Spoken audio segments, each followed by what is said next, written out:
معروف صوفی بزرگ حضرت علی حجویری رحمۃ اللہ کے 980ویں سالانہ عرس کی 3 روزہ تقریبات کا آغاز مزار پر چادر پوشی کی گئی۔ نگران وزیر اعلیٰ پنجاب محسن نقوی اور سابق وفاقی وزیر اسحاق ڈار نے خصوصی شرکت کی۔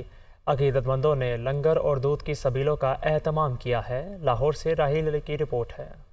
حضرت علی حجویری المعروف داتا گنج بخش رحمۃ اللہ علیہ کے 980ویں سالانہ عرس کی 3 روزہ تقریبات کا آغاز نگران وزیر اعلیٰ پنجاب محسن نقوی، سابق وفاقی وزیر اسحاق ڈار اور سیکرٹری اوقاف طاہر رضا بخاری کی دربار پر حاضری، مزار پر چادر پوشی کی اور پھولوں کی چادر چڑھائی۔ اس موقع پر نعتیہ کلام بھی پیش کیا گیا۔ نگران وزیر اعلیٰ محسن نقوی نے کہا کہ عرس کی تقریبات میں بہترین انتظامات کیے گئے ہیں اور فول پروف سیکیورٹی دی گئی ہے۔ زائرین ہمارے مہمان ہیں، انہیں عزت و احترام کے ساتھ لنگر خانے میں کھانا ملے گا۔ زائرین کے لیے ہر ممکن کوشش کر رہی ہے کہ ان کو آرام میسر ہو، ان کو لنگر خانے میں صحیح طریقے سے عزت کے ساتھ کھانا ملے۔ اس کے علاوہ دودھ کی سبیل کے سلسلے میں بھی 2 دن سے یہ بہت اچھے انتظام کر رہے ہیں۔ تو انشاءاللہ تعالی ہم سب کوشش کریں گے کہ جتنے بھی ہمارے مہمان آ رہے ہیں ان سب کی عزت اور ان سب کو ایک مہمان کی حیثیت سے ان کا خیال رکھیں۔ عقیدت مندوں کی آمد کا سلسلہ جاری ہے۔ زائرین کے لیے لنگر اور دودھ کی سبیلوں کا اہتمام کیا گیا۔ عرس کے دوسرے روز محفل سما سجائی جائے گی۔ سابق وزیر اعلیٰ پنجاب چودھری پرویز الہی کو اسلام آباد ہائی کورٹ کے حکم پر رہائی کے فوری بعد دوبارہ گرفتار کر لیا گیا۔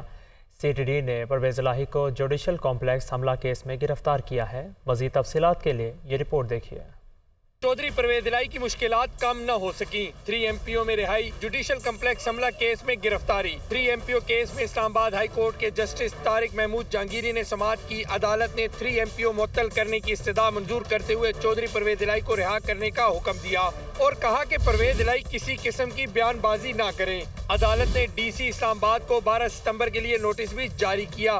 عدالت نے حکم نامے میں لکھا کہ گرفتار کرنے والے افسران بظاہر توہین کے مرتکب ہوئے۔ بادی النظر میں ڈسٹرکٹ مجسٹریٹ اسلام آباد کا حکم نامہ لاہور ہائی کورٹ کے فیصلے کی خلاف ورزی ہے۔ دوسری جانب اسلام آباد ہائی کورٹ کی روپکار ملنے کے بعد چودھری پرویز الہی اپنے وکیل کے ہمراہ پولیس لائن اسلام آباد سے جیسے ہی باہر نکلے تو سی ٹی ڈی اسلام آباد نے 18 مارچ کو چیئرمین پی ٹی آئی کی پیشی کے موقع پر جوڈیشل کمپلیکس پر حملہ کیس میں چودھری پرویز الہی کو نامعلوم ملزمان میں شامل کر کے گرفتار کر لیا۔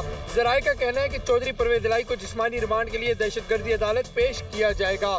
18 مارچ کے مقدمے میں جوڈیشل کمپلیکس پر حملہ توڑ پھوڑ سمیت 11 دفعات شامل ہیں۔ آگے بڑھ آپ کو بتائیں، سپریم کورٹ نے نیب ترامیم کے خلاف درخواست پر فیصلہ محفوظ کر لیا۔ چیف جسٹس عمر عطا بندیان نے ریمارکس دیے کہ وہ ریٹائرمنٹ سے قبل فیصلہ سنائیں گے۔ دوران سماعت جسٹس منصور علی شاہ نے ریمارکس دیے، سپریم کورٹ کے پاس اگر پارلیمنٹ کی قانون سازی چھیڑنے کا اختیار نہیں تو اس کے ساتھ چلنا ہوگا۔ اسلام آباد سے یہ رپورٹ۔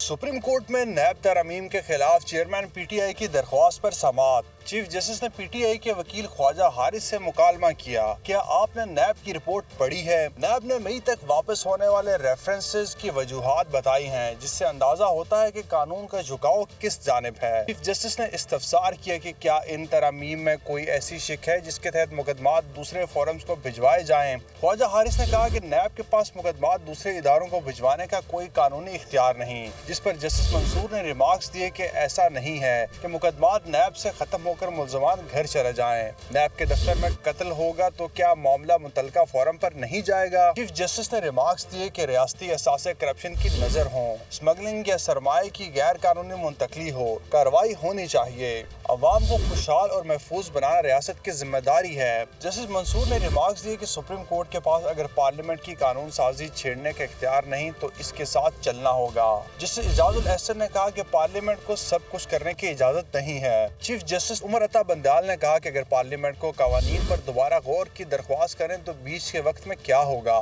ماضی سے سبق سیکھتے ہوئے اب سو موٹو نہیں لیتے۔ وکلا کے دلائل ختم ہونے کے بعد عدالت نے فیصلہ محفوظ کر لیا۔ چیف جسٹس عمر عطا بندیال نے ریمارکس دیے کہ میری ریٹائرمنٹ قریب ہے، ریٹائرمنٹ سے قبل فیصلہ سنائیں گے۔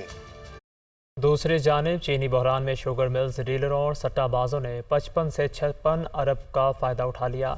چینی کی قیمتوں میں اضافے کی بڑی وجہ 2 حکم امتناعی قرار۔ نگران وزیر اعلیٰ پنجاب کو پیش کی جانے والی رپورٹ میں اہم انکشافات سامنے آ گئے۔ پنجاب حکومت نے اسٹے آرڈر ختم کرانے کے لیے فوری اپیل دائر کرنے کا فیصلہ کر لیا ہے۔ لاہور سے محمد حسن رضا کی رپورٹ۔